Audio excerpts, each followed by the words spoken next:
Good morning, everybody. Welcome to Coming Together or Falling Apart, the future of children's media. We have an august panel here who will introduce themselves in a moment, who are going to help us unpick the future of the children's media market from a business and commercial point of view. We're going to be spending time unpicking the business models to support the funding of children's content, and we're going to be looking out to 2020, the future of the market, using some scenarios which we've developed to unpick the market. Our agenda is very simple. We're going to very quickly set the scene, talk a little bit about what's been happening in the market. We're then going to turn to our panel to find out what's been happening and what is going to happen. And then we have 4 scenarios, which are thought devices that we're going to use to unpick some of the big changes that may or may not happen. And then lastly, to check that you've all been paying attention, we have some audience interaction questions.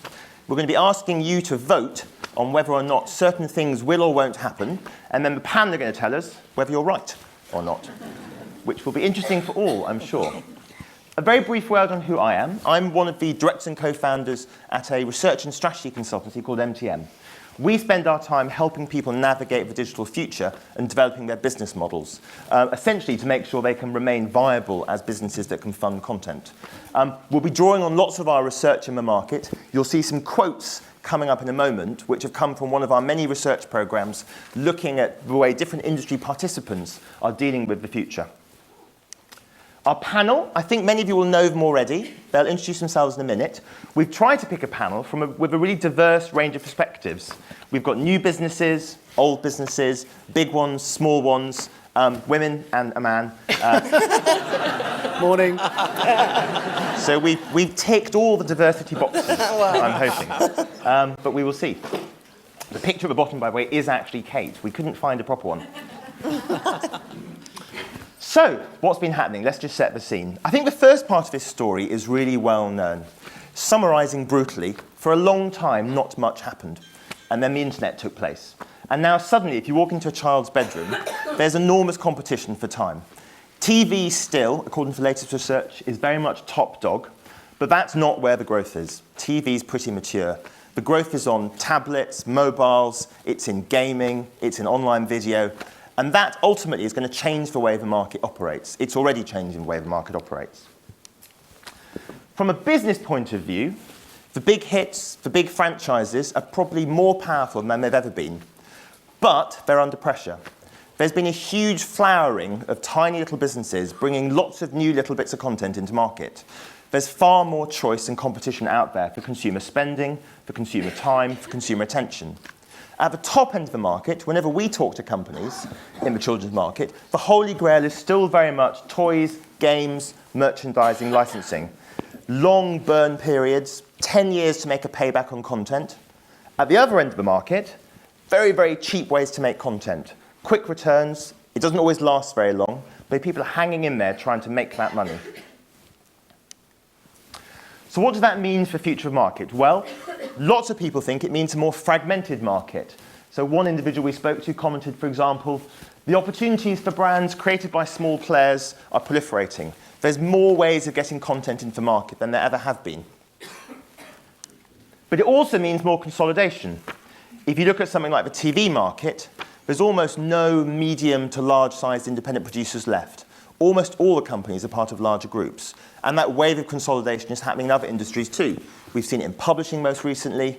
It's a pretty common theme in markets which are becoming more complex, where portfolios and diversity are really, really critical. Lots of people argue that digital first is becoming the norm. So, for example, digital brands starting in cheap platforms and becoming much bigger, growing and escalating across different platforms and devices.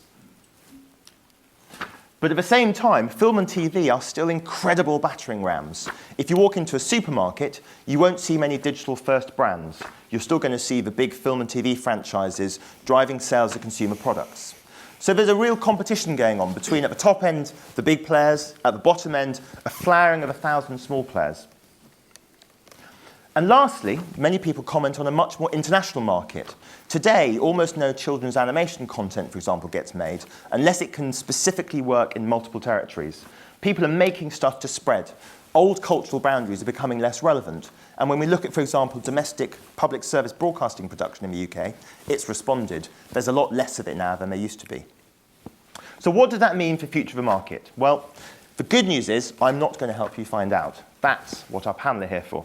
So let's turn to them now. We're just going to work our way along and just first of all get a bit of a health check from a panel as to whether this is the best of times or the worst of times for the children's media market. So diving straight in, Tina. Thank you. I'm going to sit on the fence and say it's neither. Right. It's neither the best of times or the worst of times. I think it's a transitionary time. We're a commercial TV broadcaster predominantly, but we are becoming more and more an entertainment brand, and that's very much a transition. We still rely very heavily on TV. That's where our main revenue comes from, and there are challenges around that, and I think we'll probably go into that a little bit more later on. However, as you very well summed up, there is opportunities from a very small scale to the global market. What we're seeing more and more is it's not just US sending their pipeline out to the rest of the world. It's a two-way street, increasingly so. The not made here attitude has definitely shifted, and a hit can come from anywhere or any medium, and that is very exciting. So I think we're approaching the best of times, but we're not quite there yet. So in the middle. I feel we may get a lot of that. Transitioning. Transitioning. Kate. Well, I mean, obviously the obvious answer is to say the best of times and the worst of times.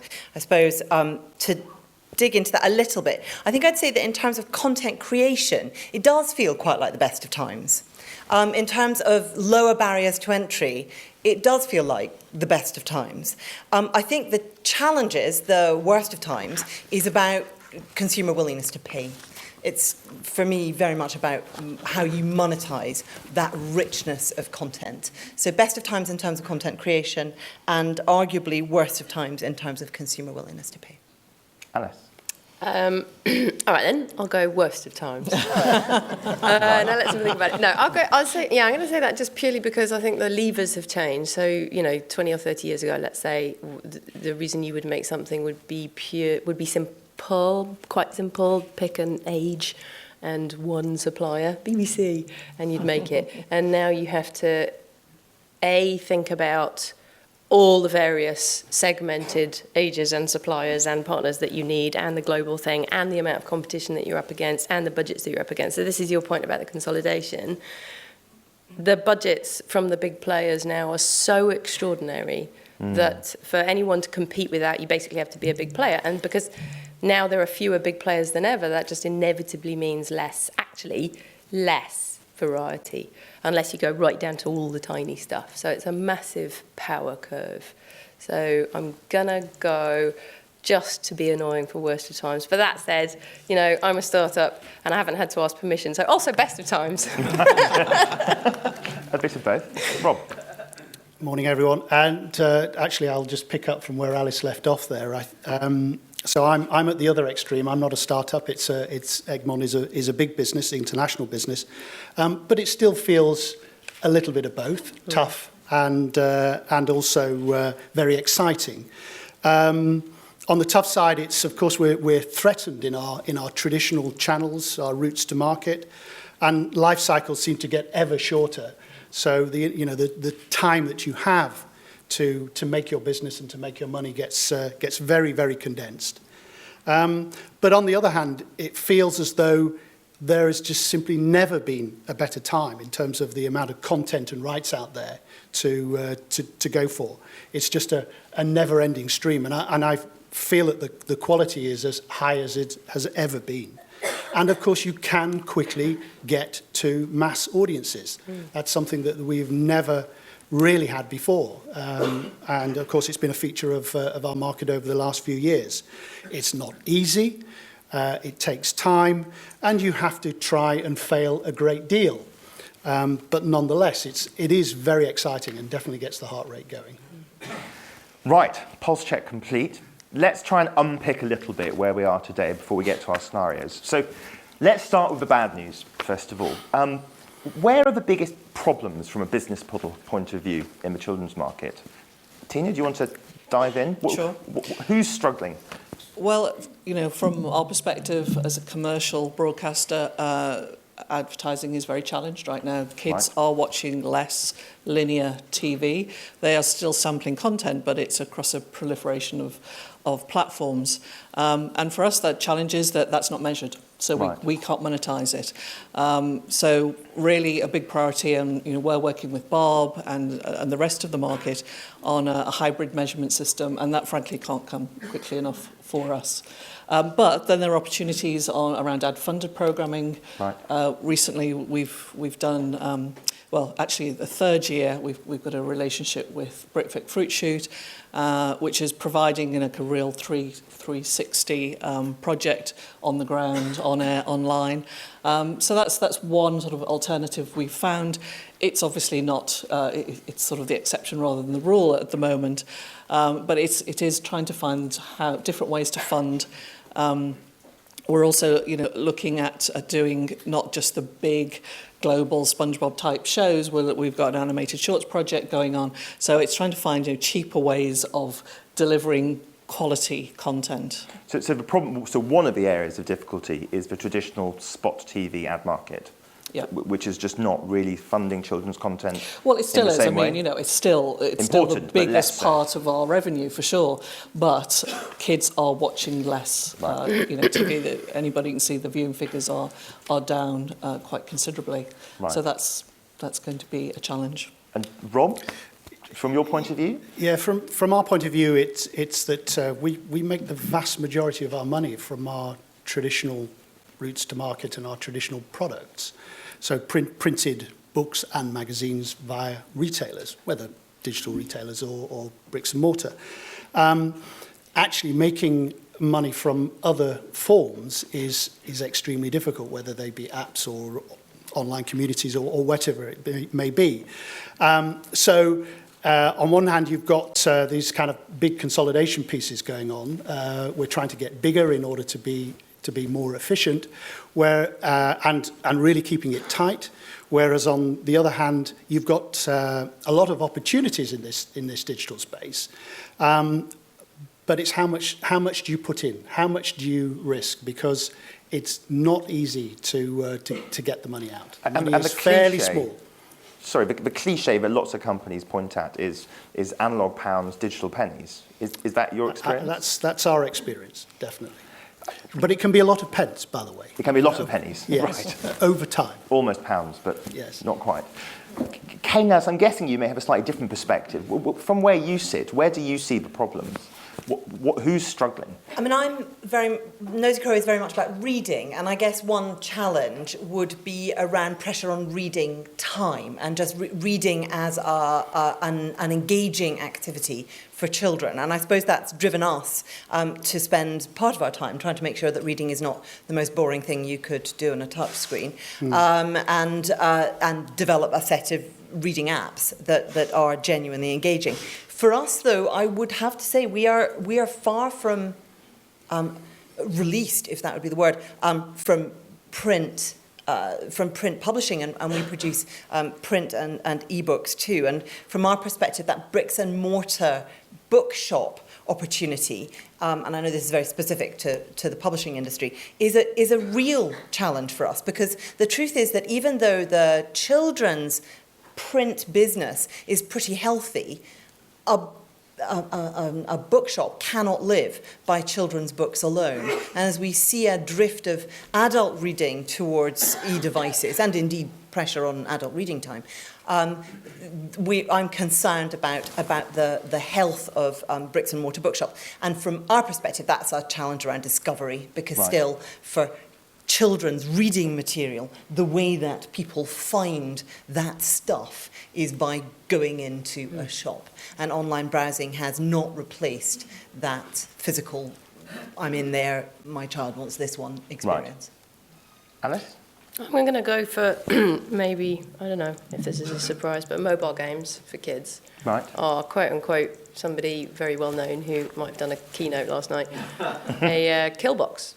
In terms of monetization. So we're seeing that like digital games that are smash hits that produced a crap ton of money generally started on computers or consoles.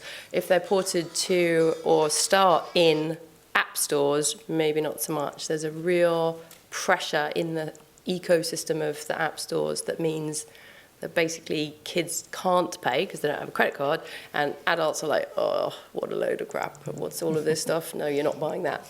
So unless, it's a singular name like Minecraft. But I think you could say that you can count the number of mobile games that are a smash hit for kids that are for kids, not that are kids playing adult things, on one hand. I had a conversation with somebody, a Swedish publisher, who was talking about the fact that she's got little grandchildren. She was saying that she loved Talking Tom. They love Talking Tom. I know it's not all that, but they love Talking Tom. And she said the problem with Talking Tom is it tries to get them to buy things. And I said, yes. And she said, it's so entertaining and diverting. The thing is, how are people going to continue to entertain and divert your children, your grandchildren in this case, unless you give them some resource to build new content? And so I think that question of, I touched on it at the very beginning, that expectation of very low or no pennies being paid for mobile Can we just pause on the app piece for a minute? Because lots of people would argue that we've seen little or no growth in spending in the big established markets. They're clearly under pressure in many senses as they transition to digital, but there's lots of money in apps. Is a cliche you often hear. But it's an adult market from your point of view. Take Superset, take Clash of Clans. 5-year-olds play Clash of Clans, but the majority of people spending the money are, 18 plus. Does that matter? It does if you're making an app for kids. So if you're making an app, it needs to go in the part of the app store that's 13 plus in order to make money. Presumably adults bought the DVDs as well, though. Rob? Yes. No, I was going to say that apps is also very like traditional publishing. It's a hit-driven business. It's one or two things that absolutely fly and take off.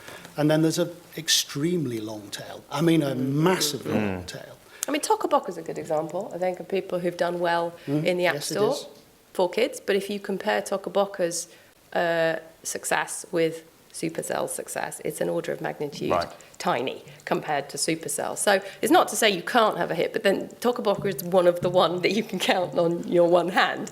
So, and I think last year, I'm not going to say their fund monies because I'll probably get it wrong, but it's going to be something like 100th of what Supercell was making. And apart from, let's not get too carried away by apps, what are the other big areas of commercial opportunity in the children's market? If you're a children's business today, there's not much growth in your core market, in the traditional markets. You've got this digital disruption horror to deal with. What's exciting as an area of opportunity in terms of making money from children's content? Dare I say, consumer products. Right. I've got two of our consumer products people are somewhere, so I've said it, guys. But it is. It's the touch points with a trusted character or a brand. I mean, let's take Nickelodeon's Idol, SpongeBob. SpongeBob lives on so many platforms, not just TV, but online, games. On the app, we've got costume characters, theme park, onesies, toys, comics, books. It lives everywhere, and kids, in our research, kids expect that brand to be available in every possible medium that they sample themselves, and they expect it to have a certain quality, a certain resonance, to be authentic to the particular platform it's on.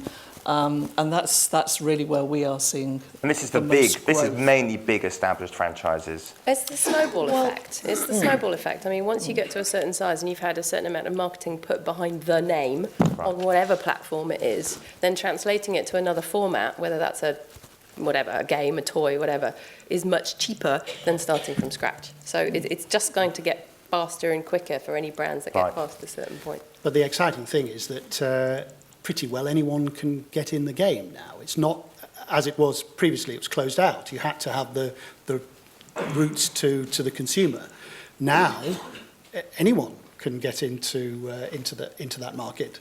And presumably by the same token, though, it's more of a lottery ticket. Exactly. It just it's proliferation. All right. You did touch on international, and you touched on global, and I think that is a real opportunity for all of us. That the barriers to access have gone down, as well as the barriers to entry, and that's access to consumers through a whole set of digital media, social networking, and so on. But also, we our apps are available internationally. I do not have to, as I tragically used to, or as I do with my books, put them in a warehouse. I can just send them off to an app store, and there they are throughout the world. And so I think that does feel quite exciting in a context in which we are seeing in a number of countries a large population of children and an increasing number of parents who have the will and wherewithal to invest in the education and entertainment of those children.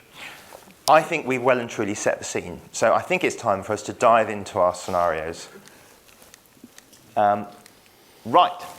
So, ladies and gentlemen, here we have 4 scenarios for future of the children's media market. We're going to dive into a minute. Around each one, we told a little story. I want to stress, and it's hidden at the bottom, so you probably can't see it, but it says, these are thought experiments, not forecasts. I don't think anybody's saying these things are going to happen, but we're going to try and find out from our panel why they're not going to happen. So, let's dive into our first one. They're a little bit wordy, but they'll be up on screen for a while, so you'll have a chance to digest. So, scenario 1, digital eats the world. So, what's the story here? Internet-connected devices essentially become the dominant device for children's content. Linear channels and broadcasting just decline. We've heard a bit about that already. On-demand becomes the dominant mode of consumption for children, for TV and video content. Digital businesses emerge as major children's media players. The next Disneys come from a digital arena, not from the film and TV market. And many children's broadcasters do a BBC Three, as I'm sure it will become known. They just shift completely online. Broadcast diminishes. We're left with the BBC, maybe a little bit of other stuff.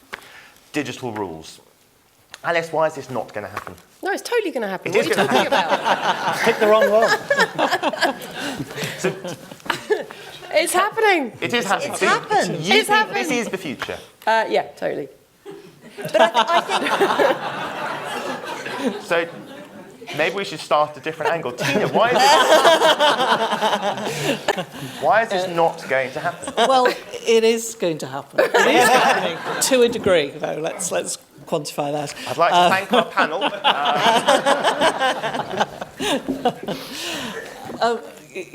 TV is still the dominant force in our business, and the latest Enders analysis shows that actually Probably wrong. Oh no, don't say that. That was my whole argument. They're rivals. It's probably wrong. But Okay, oh, sorry. Yeah. So an unnamed analysis said that consumption of devices is actually going to plateau. Because obviously we've seen a massive proliferation in the past few years. Clearly, from my business, I hope that's kind of true. But it's probably an unrealistic wish. That again, it's back to monetization. If this content and it is already available everywhere, we need to be able to monetize it. We also need to stop piracy. It's a huge problem for us. But it's that entry point of what are consumers willing to pay for. Kate, are we just being fooled by the last 5 years, and actually digital is much closer to being mature? Because at the moment it's clearly not top dog from a money point of view. Is it going to become top dog? I think the question is how you. I mean, obviously, the question is how exactly you define digital media. Because the truth is that certainly in children's publishing, whether it's app or print book, actually everything that's originated really is originated digitally. An awful lot of it is marketed digitally. A lot of it is sold digitally. Some of it is content that is consumed on a digital sort of a platform. Yesterday, somebody came in to the office with some picture book artwork in a portfolio. I mean, it was a real moment, actually, because that never happens. We had cake and everything. It was a bit of a thrill because it was artwork that we could put on the table. I mean, it's genuinely unusual. So I suppose I'm questioning whether or not this. I think it's been a much more gradual shift over time. I mean, the days of people producing material, anything other than digitally, in any of the forms that I'm involved in, is, it's unusual. This is talking about, isn't it, though? This is talking about the death of print. This is talking about TV declining. Kids get home, they don't turn on the telly, they turn on the tablet. And that's where they spend their But time, that's where the money is. I think I'd say that then you're still saying that the content may be the same. The content may be the same. We may choose to access it on a different screen, but it may well be the same. And I completely accept there are financial model issues around that. But I think that idea that the media itself is different is perhaps an exaggerated... So you're saying this is going to happen, it just doesn't matter very much? It doesn't matter as much as perhaps doom-mongers would suggest it might. As long as you can monetize. As long as you can monetize, and I've raised that issue. I think we're ignoring the issue of kind of what mode that children are in when they come to these forms of entertainment or even education. They're not always kind of on. You know, sometimes they do want to relax. Sometimes they do want to kind of slouch on the sofa and view a bigger screen. It's not always on a tablet. And also, you know, sometimes those kind of quiet moments, those moments of wanting to be still and disappear into your own head. Okay, they're getting squeezed. Unquestionably, they're getting squeezed. And if you ask me what I really think about this, I think it's plausible, and I think it could possibly happen. But I don't think those other things will completely disappear. They won't be squeezed out. It's a bit like when TV came along. You know, radio didn't disappear, and newspapers before it, and so on. So I think it just gets added to. It just gets stacked upon. So in other words, the panel seem to think this is not far off a forecast. The question is really about how big the other stuff still is. Yes, it's clearly going to be smaller, but how much smaller? Yes, and the timescales. What's the timescales we're talking about here? All right. 2020. And also, I agree that, you know, every medium has a different experience, as you say. You know, TV. We did a survey, a research study called Me, My, Selfie and I, and it was about how kids consume. And TV, you know, that big screen, lie back on the couch with your family as well. The shared experience was still quite important to kids, certainly younger kids. And similarly, I think there's strong evidence to suggest that, you know, a third of kids are reading daily still, and 30% of kids are being read to. But they'll be doing it on tablets. They Yeah, I aren't. don't know about that. That's a very interesting thing. They aren't. And we're seeing, for example, picture book growth of sort of up to 40% over the last, over the last 10 years. Let's jump on to the next scenario, because we're going to run out of time. Just add, please don't forget about the anxiety of parents. Yes. Yeah. You know, they are enormously anxious about this whole kind of digital about the anxiety of parents. And what they do themselves may not be what they want their kids to do. Our second scenario, equally improbable, clearly. The games industry becomes the dominant children's medium. So games, clearly, over the last 10 years, has clearly become far more important as a way of funding content. It's more closely intertwined with TV. It's spawning big franchises. In this scenario, by 2020, games is king on top of the hill. It's the dominant children's medium. Pretty much all the big new franchises start off as gaming franchises. Toys and games companies become even more important, if not the dominant sources of funding for new content. We look back at Moshi, Club Penguin, Angry Birds as trailblazers, pioneers who set the pace. Lego is the new Disney. Alice, presumably this is also going to happen. Yes, but only where games... Oh, now I'm going to sound like I'm setting this up for what I do. But, okay, great. I was going to say that the toys are really important in that picture, because you've got Lego there, and it's all correct. And Moshi and Club Penguin and Angry Birds all became as big as they did because of the toy thing. If you look at the top 10 kids' media properties, they tend to be movies, some telly, and toys. And then games are kind of coming in where they have spread into those. So, but if this is 2020, there will undoubtedly be one or two games originated IP in the top 10. Yeah, why not? And one of them will be something like Minecraft. But games won't be as massive as this is implying. Not on their own for kids. Right. Yeah. As a part of a bigger IP picture, yes. Rob? Yeah, echo the same thing. Looking at, if you look over the last 4 years in children's publishing, and when you go back and look, where did character brands come from? 4 years ago, only 4% came from toys and digital. That number today is 40%. So all the other sources, whether they be books, whether they be TV and movies, have been squeezed. and games and digital is very And with your significant. crystal ball, 40% by 2020. But I think what 60, we're 80? seeing, so the punchline is we're seeing it starting to flatten out. It's Right. not growing that much now, because I think in the end games are a little narrow in terms of content.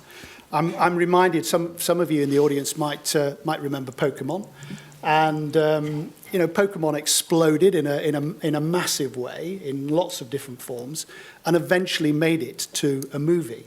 And what an unmitigated disaster the movie was. I mean, it didn't work because there was no characterization there. The whole kind of story was pretty well non-existent.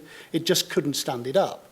And I suspect that will be the Achilles heel for this scenario that they. I suppose isn't the issue that games platforms are just becoming more and more sophisticated? And you talk to any top quality games developer, and the story's becoming richer.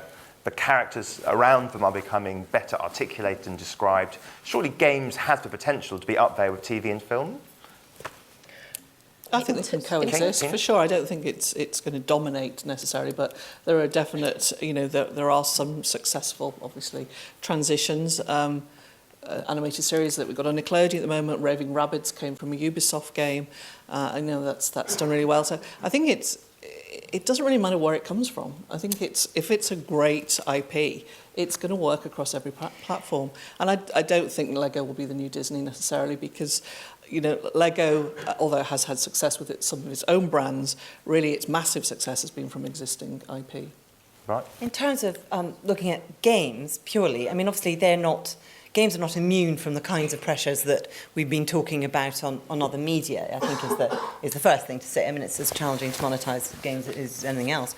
And I think that I would agree with Rob that we've seen a lot of fantastic franchises, things like Twilight, things like Hunger Games, things like Wimpy Kid, that have emerged from a book background. And it's interesting to see there's still stuff like Tom's Tank Engine kicking around perfectly happily, a billion trillion years after I sold rights in it.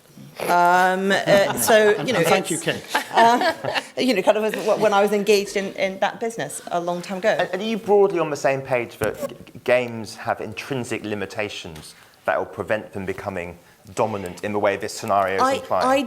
I don't think that I'd say that they are fixed, that there's a ceiling on games. I guess I'd agree with you that I don't think there's a ceiling on games. And I suppose, in our small way at Nosy Crow, we're also sort of exploring what is that intersection of story and game in the apps that we produce. And I can see that there is real opportunity, with huge cost attached to it often, Sure. to develop things that are terrific. We talked about low barrier to entry, and yes, it is cheap and easy and quick to get something up there, but that doesn't mean that quality is cheap Okay, or and I think we easy should have or a quick. final word from our games guru, Alex. Well, I was going to say that the magical exception to this is the smash hit that is Minecraft, which costs almost nothing to run.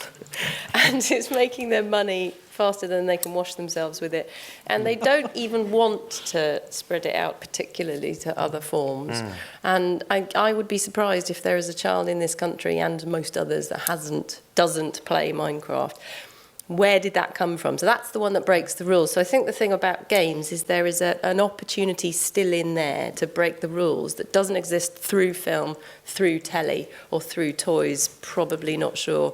But games, it's still there. It's a tiny little crack. And if you slip through it with something magical and you have a smash hit, it's a different picture to everything else. So I think that's what Just very quickly, in a final word, are you as sceptical as the others about the ability of games to become a kind of dominant or top three medium that this implies? Well, no, I'm a massive games addict and fan. But I think the games, I think it will be, I think the thing is it still comes down to characters and environment, and telly, film, books and games all have generally characters and environment. It's just that previously games were kind of over there on those weird boxes, and now they're not. They're right in there up against the media that are 30 to 100 years older. 100 books, sorry, millions and thousands of years. So, it's that. Games have kind of come in and gone, right, we're going to stand here too. All right, let's jump to scenario 3. I think we really need to make this one extreme because everybody knows this is happening. So by 2020, book and magazines, physical books and magazines in this scenario rapidly decline. They literally go. Magazines, there's just nothing left. It's devastation out there. You walk into a newsagent, you're buying something else, but from a kid's point of view, it's gone. Books, there's a small rump gifting market left in this scenario, but essentially kids do not walk down to bookshops, parents do not walk down to bookshops with their kids and buy books in the same way. This it's is just totally gone digital. wrong. It's totally wrong. Let's come back to that. Your Egmonts, your random penguins shift online. Some do it successfully, lots of them fall by the wayside, but 1,000 new players proliferate. Apple and Amazon rule the roost. Dominant players, lots of big authors go direct. But this presumably is going to happen, Rob. You're such a depressive John. Is this depressing? Well, it is from where I'm It is sitting. from where- But, Understood. why is this not going to happen? Long term, it's going down. But a nice little fact for this morning: the children's book market year on year grew by 11%. And just to unpick that, why? Minecraft. In a word. It's a beautiful kind of coming together. That's a great Go. It was other things as well. But So you've had an abnormal spike because of one big hit. Yes, but it's funny, isn't it? These abnormalities keep coming along. You know, We've we are in a always- very hit-driven business. Isn't that just the power curve happening, that every year it's that one big thing that they're... But are they not buying the artefact anymore? No, they're still buying the artefact, the physical thing that you can... And you were But saying I'm not for one moment saying that I'm sitting there as King Canute. It is going down, and I think from a print point of view, that's often about the kind of retail challenge. Yes. How many people got the Minecraft license? Oh, in terms of publishers? Yeah. One has. Right. So what's happened to the others?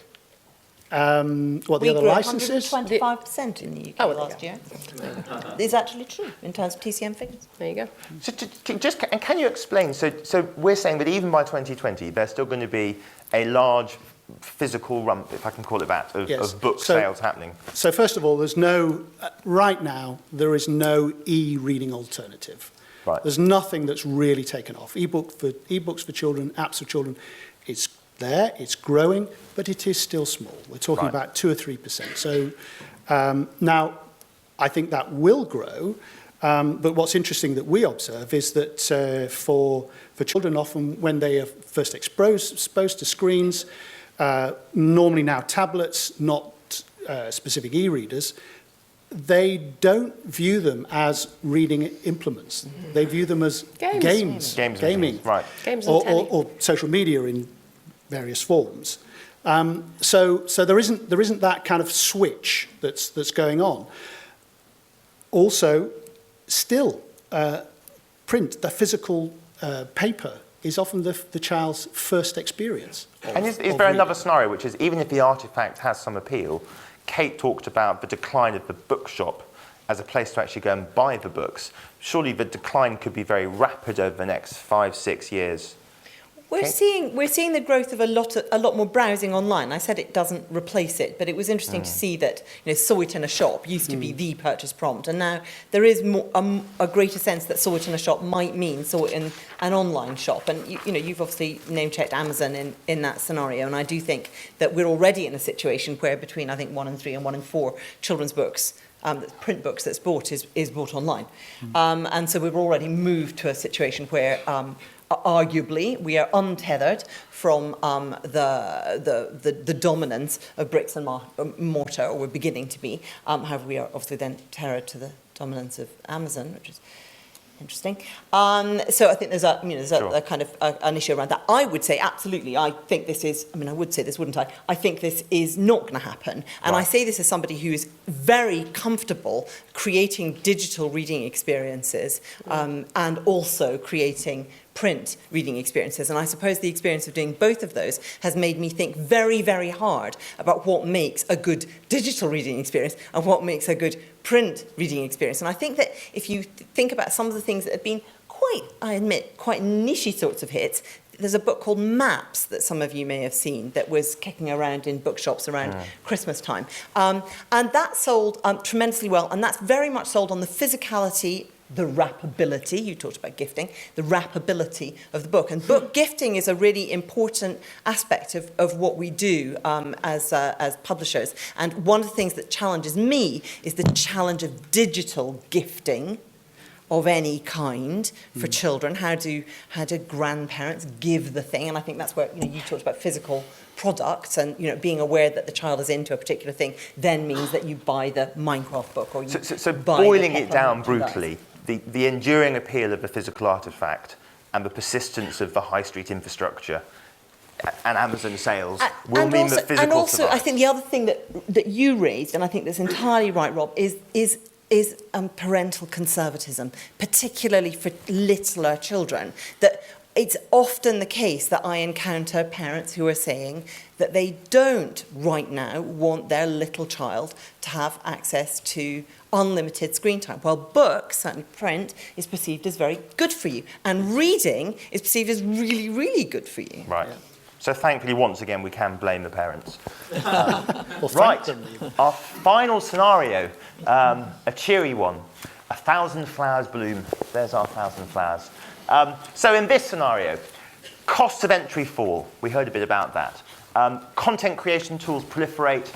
Digital platforms provide easy access to global audiences. New businesses flower. We get millions of them, hundreds and hundreds of thousands of small businesses flourishing in the children's content markets. Rather than consolidating, the doomsday scenario for all but a few, the market fragments. We see the big players progressively losing share. The big franchises persist, but rather than becoming more powerful, they become less powerful. Creative destruction becomes the norm.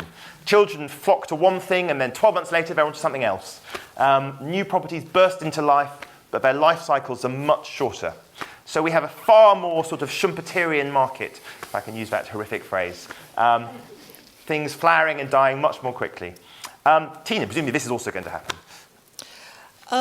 Not exclusively, I don't think. I mean, Right. I think it's happening already that there are, there's such huge, long franchises. I mean, my client just talking about Thomas Tank Engine, 70 years old next year. I mean, that's... you can pay me after for the plug. That's a massive franchise and still continues to be refreshed and so popular. But then again, there are very short bursts. I was looking at on the Amazon toy list, loom bands.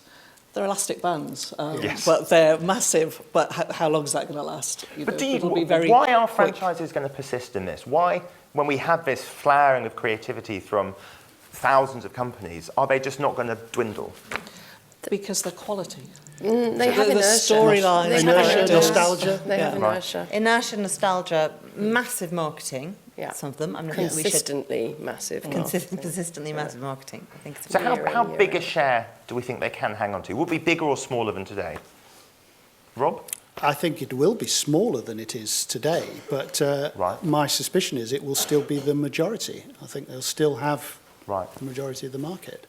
But Because the big players have the resources to be able to defend it, to attract the best talent, to do the most marketing.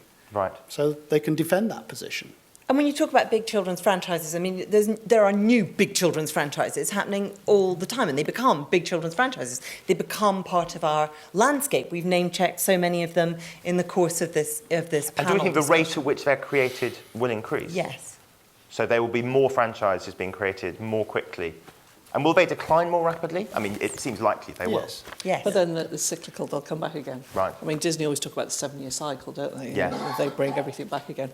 I think that's a big part. Again, it's nostalgia, but also because those properties are good. Right. They're classic. They've got very high production values, good quality, great writing. There's always going to be a market for those. Okay, now we are running perilously short of time, so we're going to jump very quickly on. Panel, in a sentence or two, no more than a sentence or two, with few subclauses, a realistic scenario for 2020. We've had 4 little thought experiments. Any thoughts on what a scenario might look like? What would look most different from today? I suppose the thing that occurred to me when you asked that question, because we did have some preparation for this, was that I sort of tried to think, well, what what would I have said would happen 6 years ago? And I think the thing I would have not said is the enormous dominance of, or the enormous growth of tablet. Right. I mean, I think that, so actually a device changed our world, Yes. and predicting what device might happen between now and 2020 is pretty tricky. I suppose if I had to choose one of those scenarios to pin my colours to, I would be saying 1,000 flowers bloom. 1,000 flowers. Any other quick words? I think it'll be a kind of a consolidation at the top. top. The big will get bigger, but there will be a fragmentation as well. A lot of small players. The secret is just don't be in the middle. Right. That's the place to be. So the death in the middle. And Tina, Alice, I think kids will control their own media. They'll curate their own More pull, less consumption. push. Yeah. Alice, a quick word? Yeah, tablets, more telly on More tablets, and more 1,000 flowers. I mean, we just, we put out a game last week, and now we have tons of people who turned up from Russia and the Middle East, and now our toys are going to the Middle East. Wow. Bang. I've never been to the Middle East. That stuff is You weird may well be and soon. different. I hope one thing that would be great to see, and I don't know that we will, but it would be fantastic, would be kids further enabled to create their own media, the thing Right. that they consume, to create and share their own media. So hopefully more of that. Into our final little segment. We have 5 minutes. I'm hoping to race through this. Audience, you've dozed through the last 50 minutes. Your caffeine has worn off, but now it's time to hear what you think. So here's how this is going to work. We're going to flash up a set of statements, and each one of them will be a statement about the market in 2020. And then we're going to ask for a show of hands. We're going to go fact first. So all of you who think this is a true statement, I want you to raise your hands. And then we'll go to fiction. Everyone who thinks it's fiction, raise your hands. We'll get a rough sense of where the majority lies, and then the panel will tell you why you're wrong. Okay? So let's just have a little practice warm-up, just to see if you're awake. So, by 2020, Bagpuss will be the largest UK children's brands. All those who think that is fact. Oh dear. 2. All those who think that's fiction. You've got the idea. Panel, you probably don't want to comment on this one. Okay, so let's dive straight into the hard stuff. By 2020, the children's physical book market will be worth less than 50% of its current retail value. So it was 298 million, I think, in 2013, although Rob has just told us it's returned to growth recently, in 2013. So by 2020, who thinks it's fact that the children's physical book market will be worth less than 50% of its current retail value? Who thinks it's fact? Who thinks it's fiction? Hooray! Panel? Broadly right? They're all Broadly right. Broadly right. You're on fire. Apart from Michael down at the front, sadly. Someone had contrary. to. Yeah. Someone Has to be contrarian. You're probably right. Our next one, let's try. By 2020, sales of digital children's books will be worth over 150 million. I think in 2013, it was 16 million. So who thinks this is fact? Well, I have to say yes. You have to say yes. A few more do. Okay, so there's some growth. And who thinks it's fiction? Kate. I think the majority thinks it's fiction. And I think they're probably right. I think that the growth will, I think there will be growth in straight children's books that are delivered on screen. I think what's interesting is what the intersection between game and reading, game and book, So what do we even mean by a book? Will be. What do we mean? 10x in 8 years. Easy peasy. Easy peasy. But I think we've all. I think it's quite an interesting conflict potentially with the hands up on the physical book market. Absolutely. Because I Hard think to if we're believe both. saying that it's hard to do both, I think if we're saying there's a squeeze on reading. Is it replacement though, or is it just more books? Well, I think that I think in terms of children's reading time, there is replacement. Yeah. Rob, would you agree? Yes. What do you mean by a book? I think is What do you Is mean? the problem. in this context. But back to an earlier comment, I think for kids, generally speaking, screens equals play. it doesn't equal read. So we're not going to they see want that. the read experience. Yeah, but that they go assumes elsewhere. screens don't change in It 8 does. years. I It mean, does. tablets are brand new and they have one button, and for the most part, and they've had one design on the App Store that hasn't changed. So and if they did a radical change that went, go into book mode. So anything could happen. rampant disagreement has broken out of a panel, which I think gives us time No, to just jump quickly on. this is possible. If So next one. Apple installed iBooks Totally. as There you go. By- Bang, on the front page. By yeah. 2020, Netflix will be the world's largest commissioner of children's TV and Guaranteed. video. Guaranteed. You've heard a lot. It's hard to pick up a magazine without reading about growth in spend. Who thinks by 2020 Netflix will be the largest commissioner? Who thinks this is fact? Oh, so that's about half. Who thinks that's fiction? Oh, that's the majority. About 50-50, I'd say. Tina, this is fact, surely. No. This is fiction. I think it's fiction. I think there will be, obviously they are investing in content. I don't think they'll be the world's largest commercial commissioner, sorry. Again, it's will people pay subscription? Right. Okay. So, definitely wrong on that one, I'm afraid. 2 more to go. Our next question. In 2020, a film based on a digital-first brand like Moshi will top the UK box office. Who thinks this is fact? Okay. Who thinks this is fiction? So this is plausible, surely. Yeah. Yeah, Yeah, it's it's a definitely no-brainer, plausible. yeah. You're right. Don't worry. You're right. Watch Nearly out for there. Minecraft movie. Yeah. Everything's awesome. Next. 75% of the top 20 children's apps will be made by micro businesses with fewer than 10 employees. In other words, the big boys are not going to rule the roost in the apps market. Who thinks this is fact? And who thinks it's fiction? Again, I think you're about 50-50. Kate? I wish I knew. Kate's business, she told me earlier, has more than 10 employees. I do have more than 10 employees. Yeah, I want to believe that to be true. So I'm going to say it is. There you are. I think that we've talked about low barriers to entry, and we've talked about Minecraft being a brilliantly simple, cheap to deliver idea, and why shouldn't there be more of those? They've got a lot of employees, though. No. I mean, when you have to... Yeah, but then... Rob, And the small players tend to get bought by the bigger players, so it's Yes. True. right.